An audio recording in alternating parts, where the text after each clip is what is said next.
नमस्कार दोस्तों, हमारे चैनल हायर एजुकेशन में एक बार फिर आपका स्वागत है और मैं हूं आपका दोस्त राहुल। और आज की इस वीडियो में चर्चा करने जा रहे हैं सेंट्रल यूनिवर्सिटी ऑफ इलाहाबाद के बारे में। कौन कौन से कोर्सेज है जहां पे आप अप्लाई कर सकते हैं, इसके अलावा यहां पे एडमिशन प्रोसेस क्या रहता है, क्या क्या फैसिलिटीज अवेलेबल हैं, कंप्लीट डिटेल्स आज आपको इस यूनिवर्सिटी के बारे में इस वीडियो के अंदर मिलने वाली है। तो लास्ट तक वीडियो को जरूर देखना। और सबसे पहले वीडियो स्टार्ट करने से पहले मैं आपको बताना चाहूँगा कि देखो, सेंट्रल यूनिवर्सिटी ऑफ इलाहाबाद एक बहुत बड़ी यूनिवर्सिटी है। इसके अंदर बहुत सारे कोर्सेज है। हर एक कोर्स के बारे में हम डिटेल में डिस्कशन नहीं कर पाएंगे, बट एक ओवरऑल ओवरव्यू मैं आपको दे दूंगा कि यहाँ पे प्लेसमेंट फैसिलिटी और कोर्सेज आप यहाँ पे कैसे अप्लाई कर सकते हैं। सबसे पहले हम बात करेंगे कोर्सेज ऑफर्ड के बारे में। तो यहाँ पे यूजी कोर्सेज, पीजी कोर्सेज और पीएचडी लेवल तक के कोर्सेज कराए जाते हैं। अंडर ग्रेजुएट कोर्सेज के बारे में बात करें तो सेल्फ फाइनेंस के अंदर आपके पास बीसीए, बीवॉक और पीजीडीसीए का ऑप्शन अवेलेबल है। अंडर ग्रेजुएट के अंदर आपको यहाँ पे बीटेक भी 2 ब्रांच के अंदर कराई जाती है, computer science and engineering and electronic communication. और यहाँ पे आपका जो एडमिशन होता है वो जेईई मेंस के स्कोर के बेसिस पे होता है। इसके अलावा अंडर ग्रेजुएट कोर्सेज के बारे में बात करें तो BA, BSc, BPE, PGDCA, BVoc, BCA, BCom and BSc आपके पास यहाँ पे ऑप्शंस अवेलेबल है। अब आपने नीचे एक चीज देखी होगी, सेल्फ फाइनेंस के बारे में भी लिखा हुआ है यहाँ पे। तो सेल्फ फाइनेंस के अंदर कोर्सेज की कैटेगरी अलग हो जाती है, जो कि मैं अभी आपको आगे एक्सप्लेन करने वाला हूँ। तो अब हम बात कर लेते हैं मास्टर्स कोर्सेज के बारे में। तो मास्टर्स कोर्सेज के अंदर आपके पास ऑप्शन बहुत सारे हैं। आपके पास बहुत सारे सब्जेक्ट्स हैं जिसके अंदर आप अपनी मास्टर्स कंप्लीट कर सकते हैं। एमएससी, एमए, एमबीए तक यहाँ पे आपके पास ऑप्शन अवेलेबल है और एमकॉम भी आप यहाँ पे देख ही रखे हैं। तो मोस्टली जो इलाहाबाद यूनिवर्सिटी के अंदर अगर आप कोर्सेज देखेंगे तो मास्टर्स और साथ में पीएचडी के लिए बहुत ही अच्छे ऑप्शंस हैं। यहाँ पे आप देखिए, पीएचडी करने के लिए आपके पास कितने सारे सब्जेक्ट्स अवेलेबल हैं। ये जो हम कोर्सेज सामने देख रहे हैं ये सभी पीएचडी स्टूडेंट्स के लिए है। तो पीएचडी और मास्टर्स सभी कोर्सेज यहाँ पे अवेलेबल है। Now let's talk about the admission procedure, जो कि सबसे ज्यादा इंपॉर्टेंट पार्ट है इस वीडियो का। इसके थ्रू आप बहुत सारी चीजें यूनिवर्सिटी को लेकर समझ जाएंगे। सबसे पहले मैं आपको बताना चाहूंगा कि यहाँ पे admission process purely entrance based होते हैं। आपको किसी भी कोर्स में यहाँ पे अप्लाई करना होगा, वहाँ पे आपको उनका एक एंट्रेंस एग्जाम देना पड़ेगा। अब जितने भी कोर्सेज हमने मेंशन कर लिए सबकी एलिजिबिलिटी क्राइटेरिया डिफरेंट होती हैं और वेबसाइट पे वो अच्छे से मेंशन नहीं है। और अगर मैं एक एक कोर्स की एलिजिबिलिटी क्राइटेरिया को यहाँ पे डिस्कस करूंगा तो हमारी वीडियो 1 आवर से ऊपर की भी हो सकती है। तो इसलिए मैं अभी आप लोगों को बहुत शॉर्ट में समझा दूंगा, लेकिन फिलहाल आप लोगों को एडमिशन प्रोसेस समझना जरूरी है, जो कि प्योरली यहाँ पे एंट्रेंस बेस्ड पे होता है। अब एंट्रेंस एग्जाम के अंदर भी डिफरेंट कैटेगरीज यहाँ पे डिवाइड करी गई है। अब यहाँ पे आईपी हो गया, इसका आईपीएस आप कर लेना इसको करेक्ट। तो यहाँ पे आप देख सकते हैं सबसे पहली कैटेगरी कौन सी है, अंडर ग्रेजुएट एप्टीट्यूड टेस्ट की। दूसरा यहाँ पे है पोस्ट ग्रेजुएट एप्टीट्यूड टेस्ट। और इसके अलावा यहाँ पे है इंस्टीट्यूट ऑफ प्रोफेशनल स्टडीज, जिसके अंदर सेल्फ फाइनेंस्ड कोर्सेज मोस्टली आते हैं। तो आप लोगों को इनके लिए डिफरेंट एंट्रेंस एग्जाम देने होंगे। जैसे कि अगर आप अंडर ग्रेजुएट कोर्सेज के लिए कर रहे हो तो आपको ये वाला एंट्रेंस एग्जाम के लिए एनरोलमेंट कराना होगा। मास्टर्स के लिए आपको यहाँ पे कराना पड़ेगा, पीएचडी के लिए आपको यहाँ पे कराना पड़ेगा। इसके अलावा अगर आप एमसीए करना चाहते हैं, बीसीए करना चाहते हैं तो आपको इस आईपीएस के थ्रू अप्लाई करना पड़ेगा, जिनकी कैटेगरी में अभी आपको समझा दूंगा। इसके बाद आपको क्या करना है, इलाहाबाद यूनिवर्सिटी का एक एप्लीकेशन फॉर्म फिल करना होगा, एंट्रेंस एग्जाम देना होगा। एंट्रेंस एग्जाम देने के बाद आपको एक रैंक मिलेगा। रैंक के बेसिस पे आपको इनकी एक काउंसलिंग अटेंड करनी होती है, जिसमें आप अपने नाम डालते हैं कोर्सेज का कि आप इस कोर्स के अंदर प्रेफरेंस रखना चाहते हैं एडमिशन के लिए।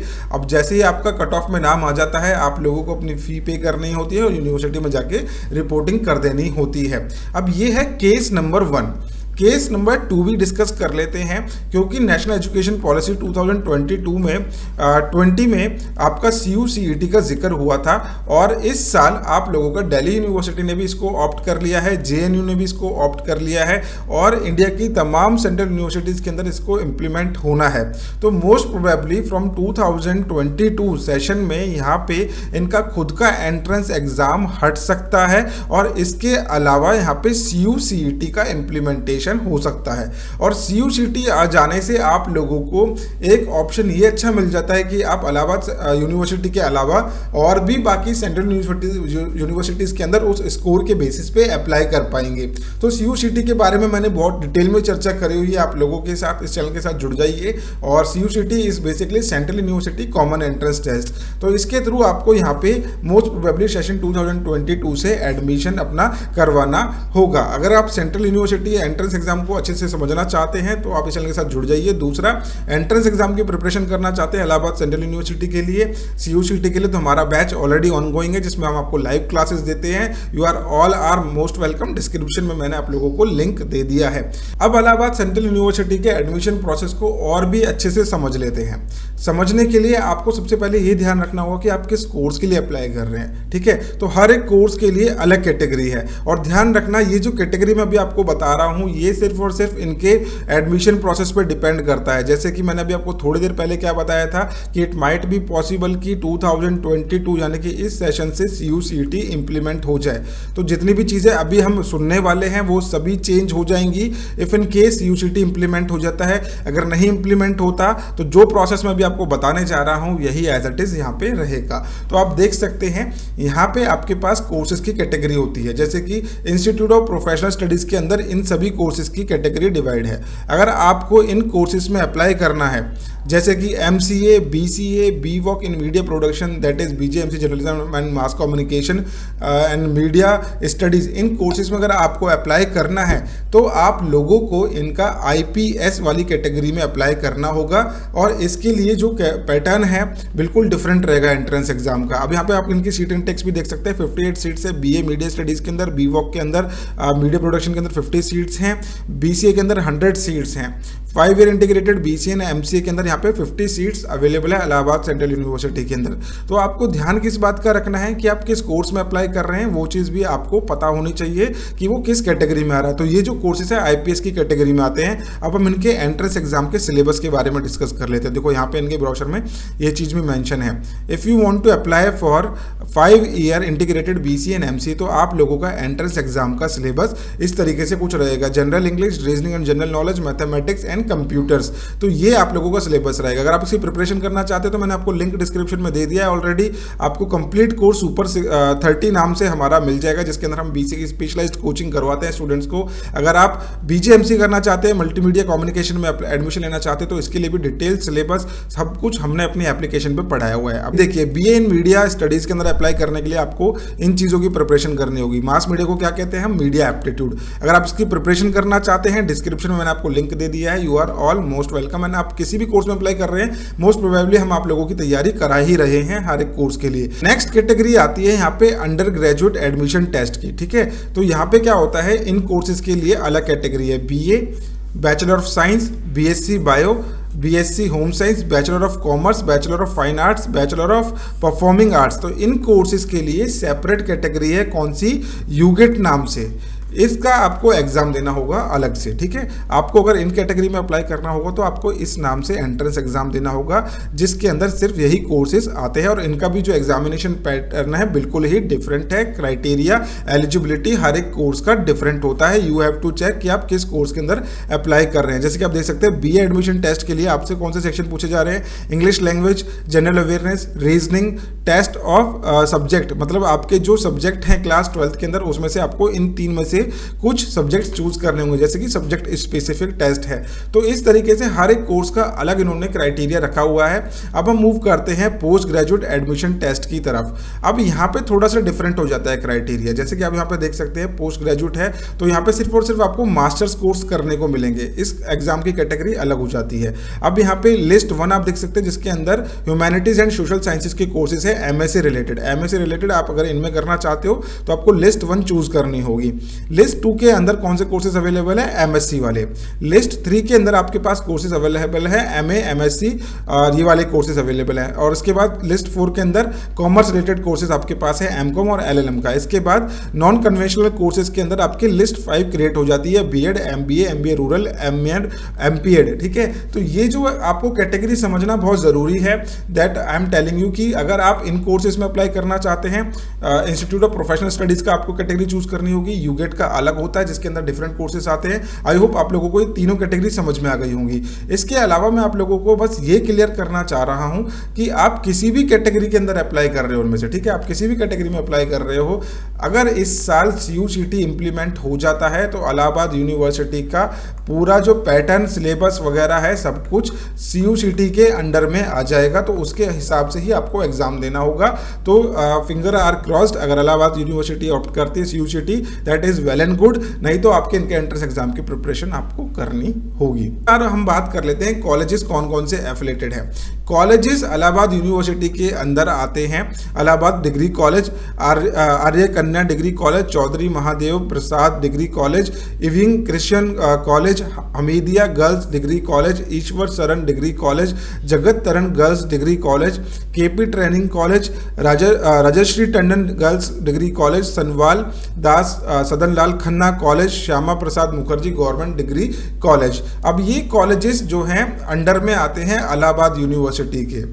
जैसे कि आपको पता है ना, दिल्ली यूनिवर्सिटी के अंडर में 77 प्लस कॉलेजेस हैं, वैसे ही इलाहाबाद यूनिवर्सिटी के अंडर में ये सारे कॉलेजेस हैं जो सारे कोर्सेज, देखो ऐसा नहीं होता कि सारे कोर्सेज आपको इलाहाबाद यूनिवर्सिटी के अंदर ही मेन कैंपस में पढ़ने को मिल जाएंगे। कुछ ऐसे कोर्सेज होते हैं जो वहाँ पे अवेलेबल नहीं होंगे, तो वो यहाँ पे इन कॉलेजेस के अंदर करवाए जाते हैं। तो आपको चेकआउट करना पड़ेगा कि इन कॉलेजेस के अंदर कौन कौन से कॉलेजेस ऑफर किए जाते हैं। फाइन, तो ये कॉलेजेस जो हैं एफिलेटेड हैं, एसोसिएट हैं विद इलाहाबाद सेंट्रल यूनिवर्सिटी। अब हम बात करते हैं फैसिलिटीज के बारे में। तो सबसे मेन अट्रैक्शन क्या है यहाँ पे, सेंट्रल लाइब्रेरी जो कि बहुत बड़ा है कैंपस के अंदर, और computer centre, Gandhi Bhavan, national cadet, मतलब अगर आप NCC में जाना चाहते हैं तो वो फैसिलिटी भी अवेलेबल है। स्पोर्ट्स की facilities central university of Allahabad में अवेलेबल है। नेशनल सर्विस स्कीम भी आप यहाँ पे देख सकते हैं। इसके अलावा यहाँ पे हॉस्टल फैसिलिटीज भी हैं, तो हॉस्टल फैसिलिटीज यहाँ पे मैंने बॉयज़ की मेंशन करी है, इसके अलावा यहाँ पे मैंने करी है गर्ल्स के लिए मेंशन करी है। अगर बॉयज़ हॉस्टल के बारे में बात करें तो यहाँ पे total 1 2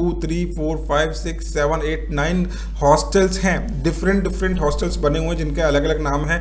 Amarnath Jha hostel, diamond jubilee hostel, sir GN Jha hostel, तो इन नाम से यहाँ पे आपको जितने भी हैं हॉस्टल के कैंपस देखने को मिलेंगे। दूसरा गर्ल्स के लिए जो है उनके लिए इस नाम से यहाँ पे हॉस्टल फैसिलिटीज अवेलेबल रहती हैं। नेक्स्ट हम बात करने जा रहे हैं प्लेसमेंट रिकॉर्ड्स के बारे में। तो जब मैंने यूनिवर्सिटी की वेबसाइट को पूरा गो थ्रू करा तो मोस्टली मेरे को जो रिकॉर्ड्स हैं वो यहाँ पे 99-20 के ही लास्ट देखने को मिले हैं, जिसके अंदर आप देख सकते हो काफ़ी सारी कंपनीज ने आके यहाँ पे पार्टिसिपेशन करा है और नंबर ऑफ पार्टिसिपेंट्स भी यहाँ पे काफ़ी सारे हैं कॉलेज के। फाइन, तो आप यहाँ पे देख सकते हैं इनकी कंपनीज के नाम, कौन कौन सी कंपनी है। पहली करियर टॉक कम informative session bye Nisha Sharma और Piramal foundation fellowship, prism Johnson limited, Tata consultancy service. तो इन कोर्सेज के अंदर इन स्टूडेंट्स को यहाँ पे प्लेसमेंट मिली है जिनका सिलेक्शन हुआ है। अब यहाँ पे पर्टिकुलरली एवरेज सैलरी पैकेज वगैरह नहीं है मेंशन, लेकिन हाँ ड्यू टू कोविड सिचुएशन भी यहाँ पे 1500 स्टूडेंट्स को यहाँ पे ऑनलाइन सिलेक्शन प्रोसेस मिल गया था। फाइन, तो ये पिक्चर गैलरी है इलाहाबाद सेंट्रल यूनिवर्सिटी की। इसके अलावा यहाँ पे इनका जो है प्लेसमेंट्स का एवरेज सैलरी पैकेज वगैरह नहीं लिखा, लेकिन हाँ mostly student have gotten very good placement. Number of students की प्लेसमेंट्स काफ़ी अच्छी हुई है। Next we will discuss about the alumnis, जो कि आप जान के हैरान रह जाएंगे। जैसे कि आप देख सकते हैं पंडित मदन मोहन मालवीय जो कि फाउंडर है BHU आप जानते हो ना, Banarasi Das Hindu university, one of the best central university in India, उसके फाउंडर भी इलाहाबाद यूनिवर्सिटी के एलुमनाई रह चुके हैं। इसके बाद Pandit Govind Ballabh Pant, former chief minister of Uttar Pradesh, former president of India doctor Shankar Dayal Sharma, chief justice of India Shri Ranganath Mishra, chief justice of India Shri KN Singh.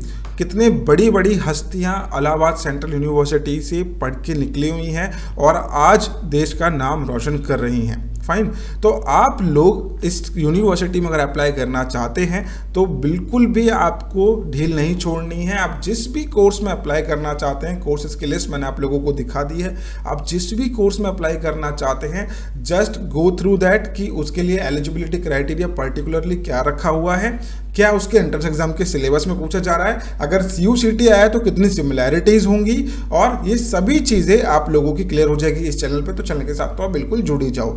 दूसरा, अगर आप प्रिपरेशन करना चाहते हो इलाहाबाद सेंट्रल यूनिवर्सिटी के एंट्रेंस एग्जाम्स के लिए तो you are all are most welcome. हमारा लाइव क्लासेस वाला बैच ऑनगोइंग है जिसके अंदर हम मोर देन 15 एंट्रेंस एग्जाम्स को कवरेज कर रहे हैं। इलाहाबाद सेंट्रल यूनिवर्सिटी में अगर आप BCA करना चाहते हैं, BCom करना चाहते हैं, आप BJMC करना चाहते हैं, हैं then you can join our ongoing course of mega batch. Fine. So I hope ये वीडियो आप लोगों को अच्छी लगी होगी। वीडियो अच्छी लगी तो लाइक जरूर करना।